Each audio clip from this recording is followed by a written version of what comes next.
পুরো মাঠটি ড্রোন দিয়ে একটু দেখান, এটা অনুপ্রেরণা তৈরি করবে।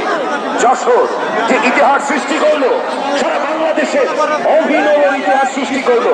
আমরা কৃতজ্ঞতা জানাচ্ছি মহান আল্লাহর দরবারে, তিনি আমাদের এইরকম একটা মাহফিল করার সক্ষমতা দিলেন, এইরকম একটা মাহফিল করার তৌফিক দিলেন। এই মাহফিলের জন্য নিরন্তর শ্রম, ঘাম এবং পরিশ্রম করেছেন যিনি দিক নির্দেশনা দিয়েছেন, তিনি আমাদের অত্যন্ত প্রিয় অভিভাবক শেখ মহিউদ্দিন।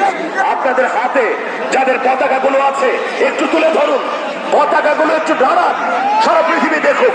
অসংখ্য ফেসবুক থেকে লাইভ হচ্ছে। লিল্লাহে তাকবীর, লিল্লাহে তাকবীর। পতাকা আরো উঁচিয়ে ধরুন, ফিলিস্তিনের পতাকা, বাংলাদেশের পতাকা, কালেমার পতাকা উঁচিয়ে ধরুন। লিল্লাহে তাকবীর, লিল্লাহে তাকবীর। আমি ড্রোন দিয়ে পুরো মাঠটা দেখানোর জন্য অনুরোধ করছি, পুরো মাঠটা ড্রোন দিয়ে পুরো মাঠটা দেখান।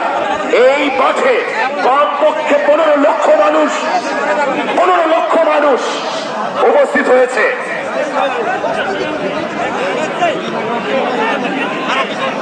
এখন মাগরিবের আজান হবে, মাগরিবের আজান, এরপর আমরা নামাজে দাঁড়াবো। এরপর